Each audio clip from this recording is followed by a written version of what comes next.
Hi guys, welcome this time to my balcony, and no, it was not in the morning as I promised, but hey, how does it get any better than that? Here I am, I think, there we go. Here I am about to read chapter 3 of this phenomenal, super beaten up, extremely highlighted, folded, and everything else book, Prosperity Consciousness, this one. Yeah, by Stephen and Chutisa Bowman. It is such an amazing book, and I figured I've had a really interesting afternoon so far, a bit the rest of the day too, but particularly afternoon, and reading this book puts me into a space of ease and of relaxation and of joy. And this particular chapter is called Gifting and Receiving, which, you know, sometimes when we don't realize it, all sorts of experiences can be there to contribute in our lives. And I just had a few of those earlier. I had to like pock and pod myself, lower barriers, expand out and relax. And now here I am, coffee right over there, doggy right over here, and a glorious afternoon, which might get even more glorious as we read the chapter. So enjoy Gifting and Receiving.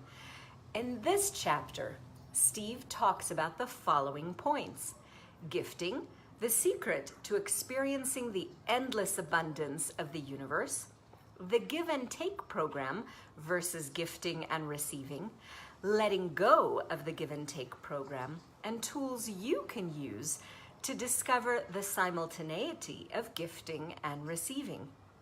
Now, most people have been programmed to believe that there has to be an exchange for everything that is given or taken.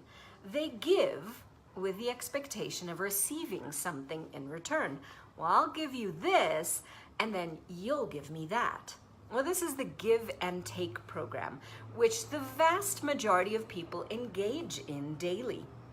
Most of us don't see anything wrong with this. Well, it's the way we're accustomed to doing things. Practical processes. Remember, this book is full of tools and amazing like QR codes where you can go in and see little video snippets. Well, there are also all these like gray boxes and practical things to play with and do. So I'll go into those as they come up. Practical processes. Are you participating in the give and take program? Do you believe that if you give enough, then the other person will give back to you? Do you ever give people something in order to get what you want? Do you have a belief system that says, I give you this, so therefore you have to give me that? And do you believe if I give, then I will get?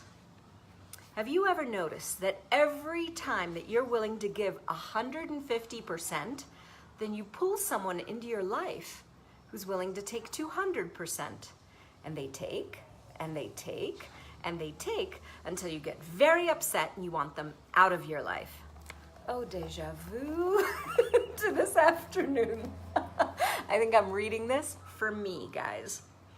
The give and take program versus gifting. The give and take program is vastly different from gifting. The essential feature of gifting is that no exchange occurs. When we are gifting, we don't have any expectation that the other person will give us anything in return. Hi, Rihanna. We gift, and in the process, we receive simultaneously. And when we do this, we open up to receiving from everything in the universe, not just the person that we gifted to. I learned a valuable lesson about the give and take program when I attempted to assist a colleague who had been retrenched from his long-term career. I spent innumerable hours helping him to work through the many problems that he had. He was constantly calling me and taking all the time that I was willing to give him. He took for granted that I would be at his beck and call, and in this instance, there was no real joy in my giving. I noticed that I became annoyed whenever he called, and I realized that I was giving, not gifting. I saw that I had bought into the give and take program.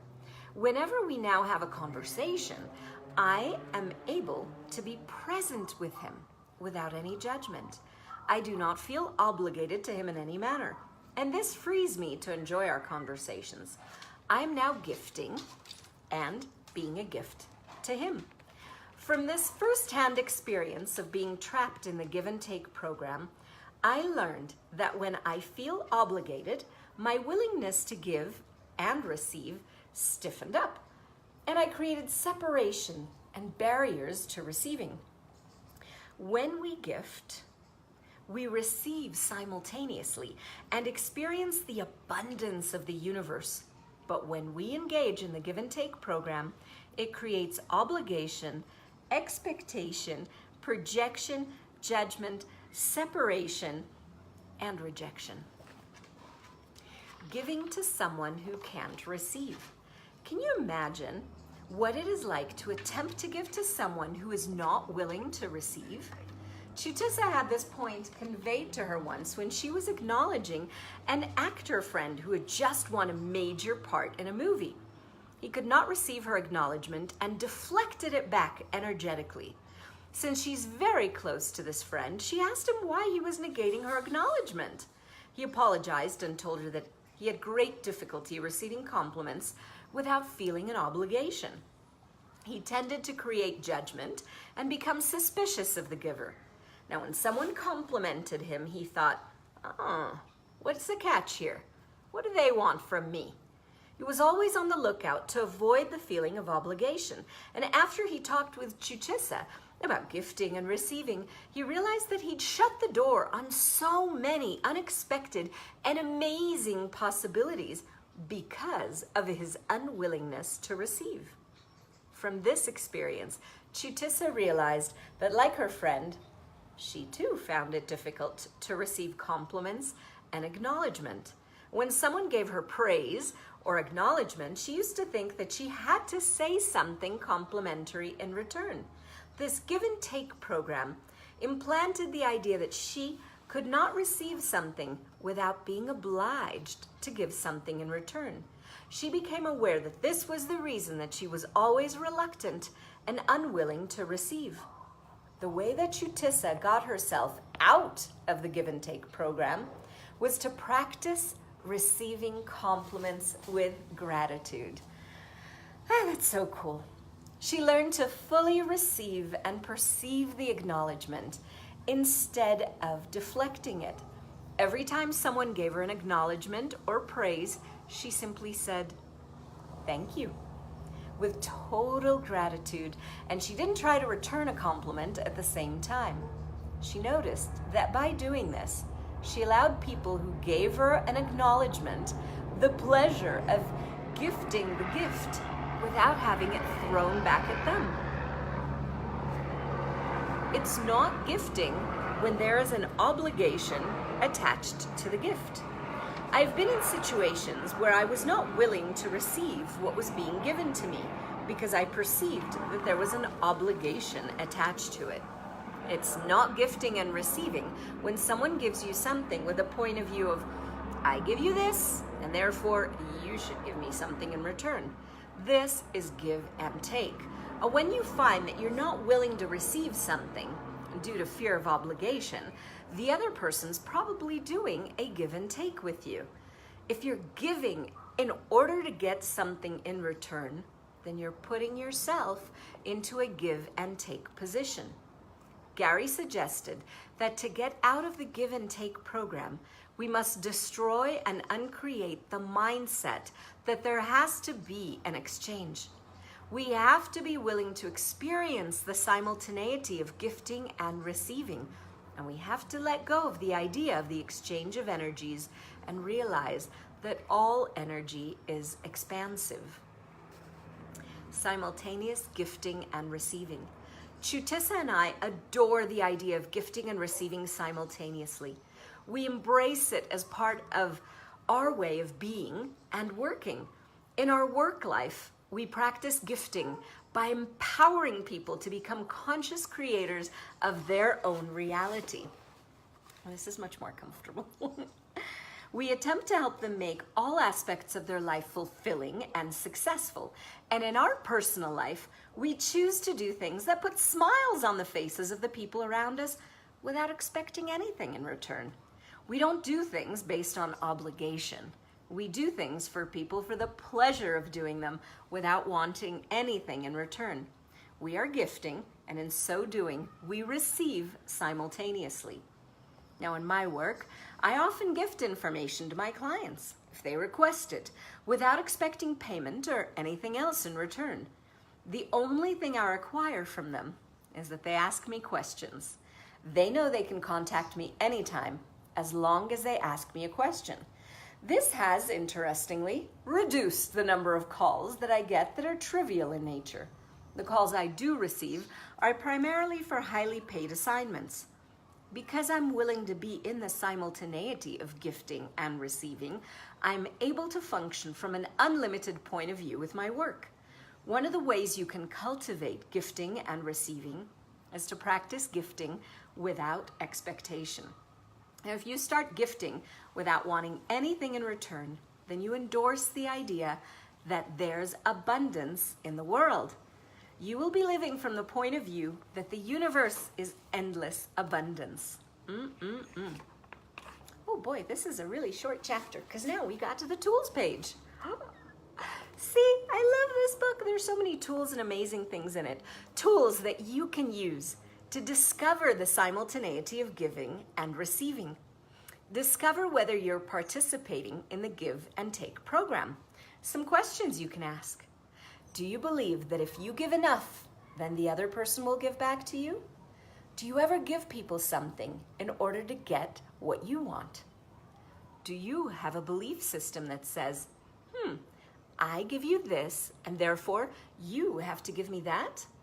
And do you believe if I give, then I will get?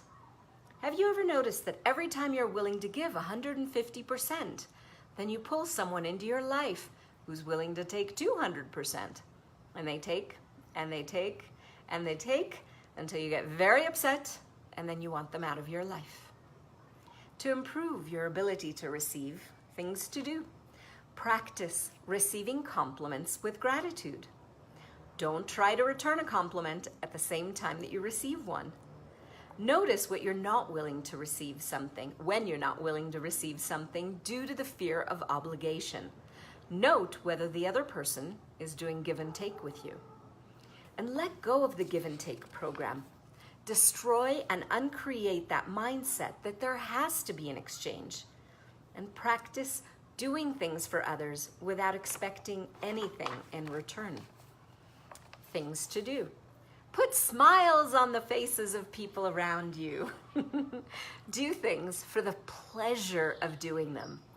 Gift without any expectation. And remember that the universe, oh my goodness, is endless abundance.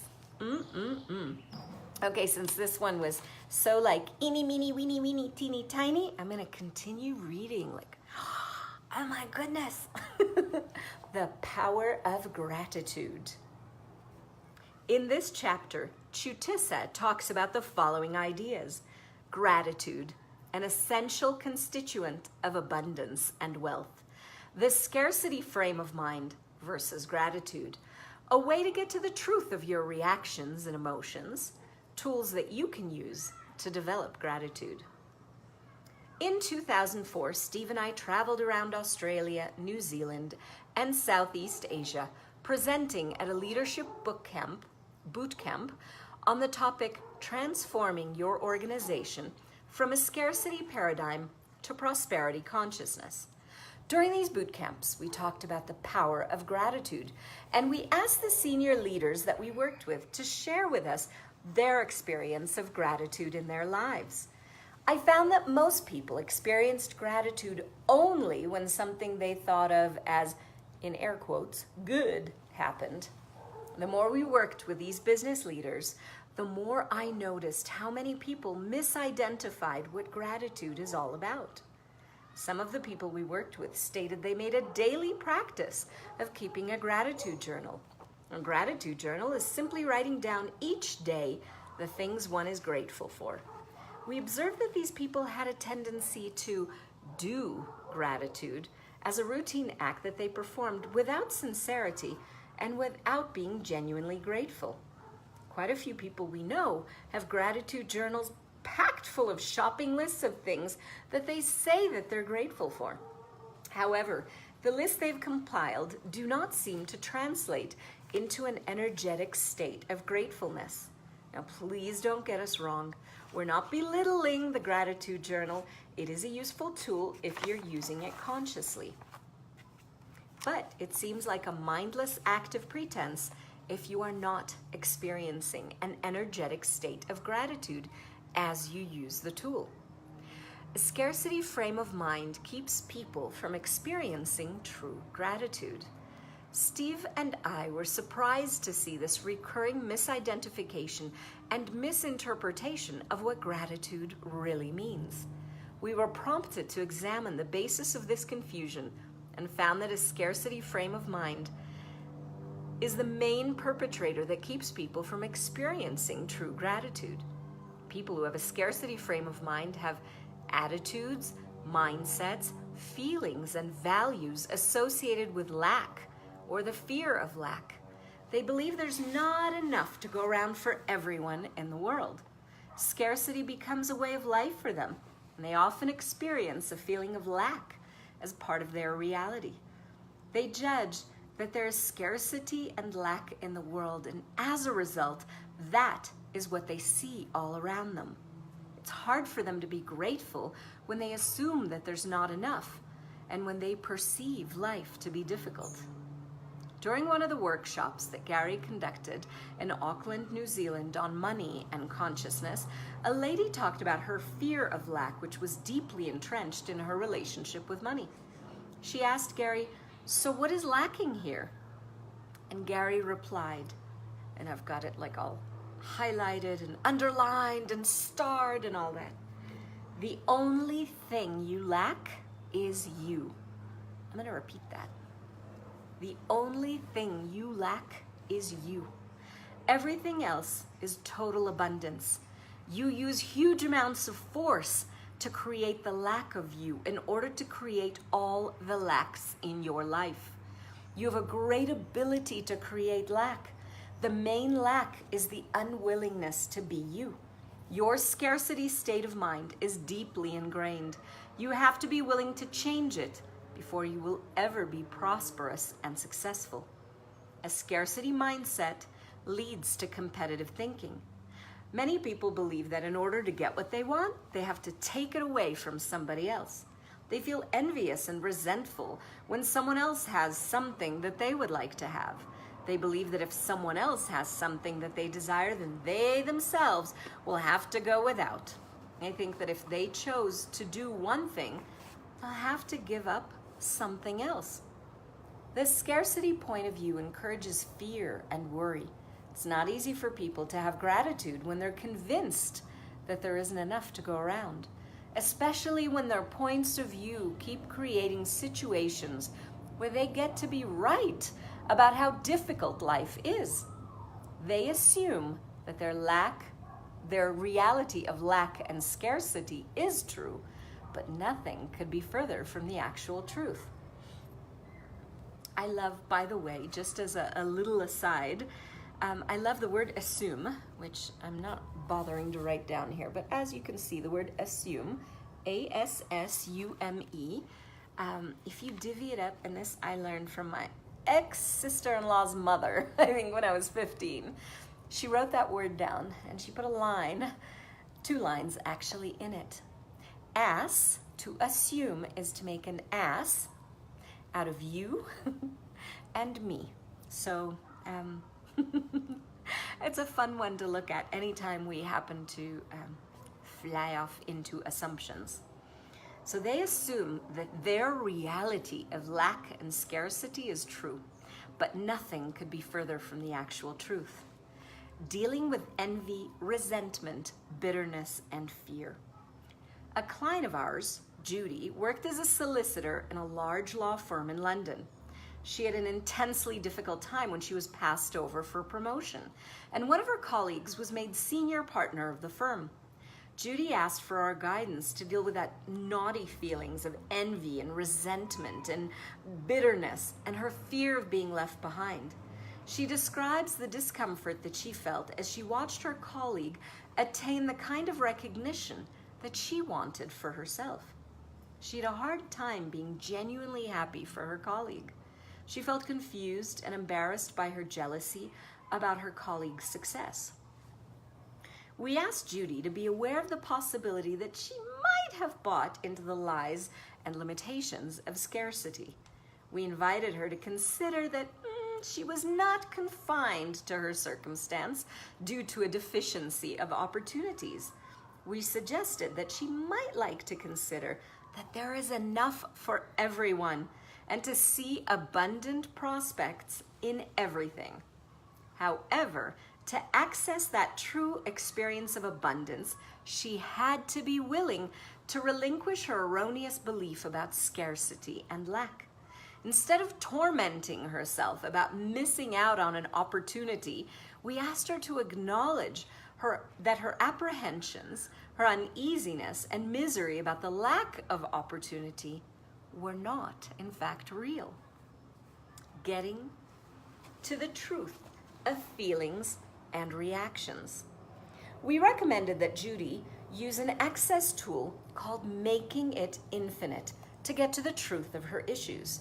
We asked her to take the feelings of envy and resentment and bitterness that she experienced and to make them infinite. We coached her to make them as big as the universe and then make them even bigger, bigger, bigger, bigger, bigger, bigger than the universe. Not eternal, but infinite. And when Judy did this exercise, she said that her feelings just faded away and disappeared. We suspected that they would disappear since they were lies, even though Judy thought they were very true. This access tool illustrates that when you make your feelings and reactions bigger than the universe, what's true becomes more full and substantial. Your feelings become more real. They take up more space. And if they're lies, they dissipate. They go away. This is an awesome tool because when you perceive that your feelings are not real, then you won't buy into them and you won't create your life based on what is not real and true. When Judy recognized that she had been functioning based on the lie of scarcity, then she chose to create her success rather than compete for limited potential. When Judy did this, she ceased to be a victim of circumstance, and she began to reclaim her power over her life. She was able to see opportunities in everything. How does it get any better than this? Since then, Judy has begun to look at what she was not willing to receive in her life. She's become aware that whatever it is that she's unwilling to receive actually limits the amount of money, the amount of anything that she can have in her life. So what does living with gratitude look like? When we work with people to help them move from the scarcity paradigm to prosperity consciousness, I'm continually surprised by how many of them never consider gratitude as part of their beingness. Most people want to have more money, sure, but do not have any gratitude for the money they already have. When people don't have gratitude for what they have and just desire to have more, they create a sense of need.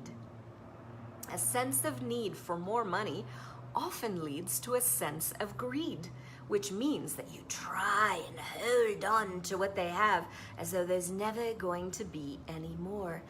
My precious. If anybody's watched Lord of the Rings. Steve and I have found living with gratitude to be an essential constituent of having abundance and wealth. Living with gratitude is about having total gratitude for ourselves, for all that we have, and for our ability to generate money with ease. Living with gratitude involves living with no resistance. It is about remaining constantly open, vulnerable, and unresisting to any energy. It's about totally being and embodying gratitude. And gratitude is not just a response to attaining something we desire or expect. It is a state of beingness. It is a part of who we are at every moment. When Steve and I first became aware that we were functioning in a scarcity paradigm, then we began to explore what it would take for us to get out of it. We discovered that to invite large sums of money into our lives, we had to first and foremost have gratitude for money and be aware of the expansiveness that money can provide. And as soon as we chose to embody gratitude as part of who we were, then we received an invitation to talk to the peak body representing the arts sector in Australia, a group with a history of functioning from scarcity. They had no budget to pay for us to talk with them. However, we perceived that our presentation on prosperity consciousness would change their limited paradigm and make a difference in the arts world. So we accepted the invitation. After that presentation, we received many calls from people who were present at our talk. They told us they had chosen to adopt a prosperity point of view in their organizations. A CEO from Perth who had attended the session was so impressed with the ease and joy that she had found in her life since she chose to live with gratitude that she asked us to go to Perth to give a 2-day seminar on prosperity consciousness for the executives and the managers in her organization. This seminar was well received, and it marked the beginning of our seminars on transforming the business of your life and the life of your business through prosperity consciousness. The point we're making here is that we attracted more clients and greater income because of our gratitude and our willingness to receive. We had gratitude for what we received personally in the way of more money and increased business, but we also believed in the potential of money to facilitate the expansion of consciousness and change in the world. Our gratitude and ability to receive enormous amounts of money, together with the ability to perceive, know, be, and receive the good that money can facilitate, have determined the circumstances and situations that we've encountered in life. These types of exquisite and extraordinary incidents regularly happen since Steve and I made living with gratitude and receiving everything without judgment a guiding philosophy in our lives. Because we live from a place of gratitude and a willingness to receive everything without judgment, we have infinite choice. Every time a miraculous incident occurs, we acknowledge that we've created it with total gratitude to us and the universe.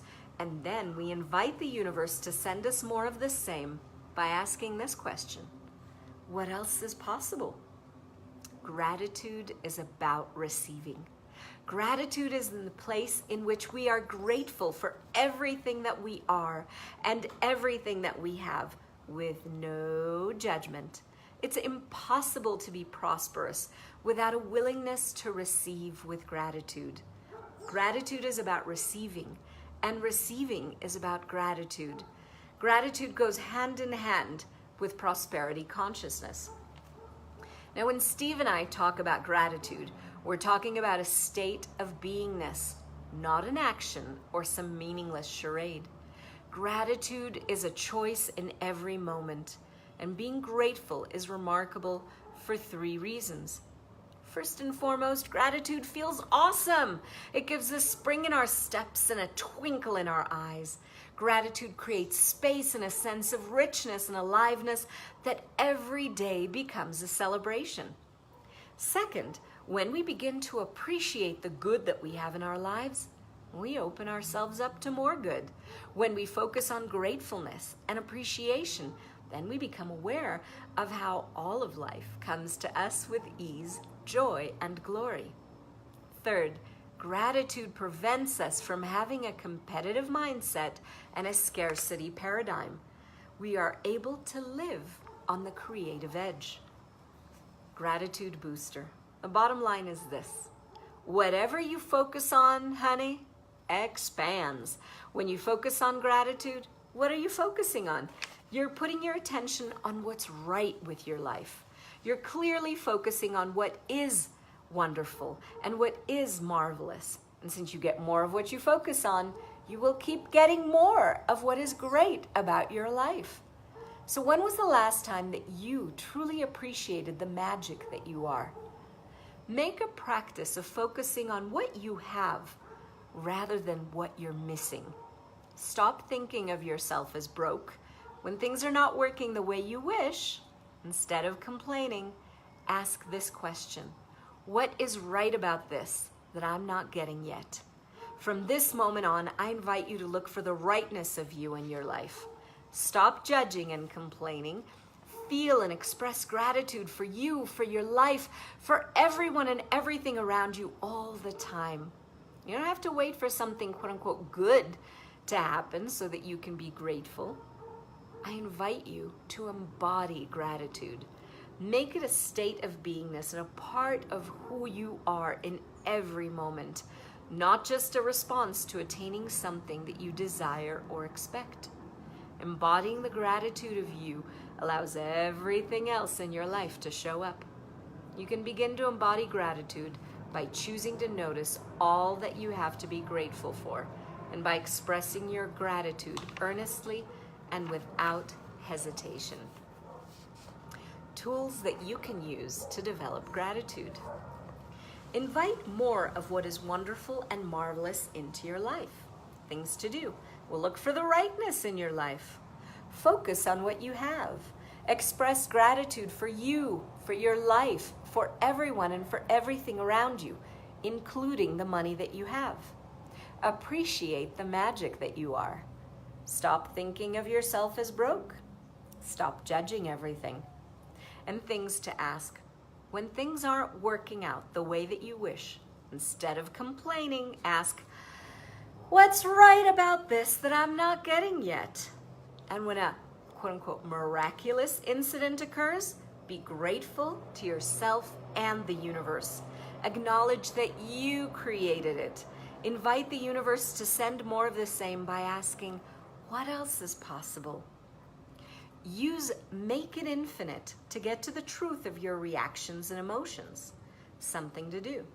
And when you experience a feeling or a reaction, make it infinite. Make it as big as the universe.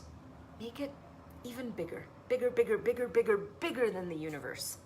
And notice, does your feeling or reaction fade away and disappear? Or does it become more full and substantial? If the reaction dissipates, then it's a lie.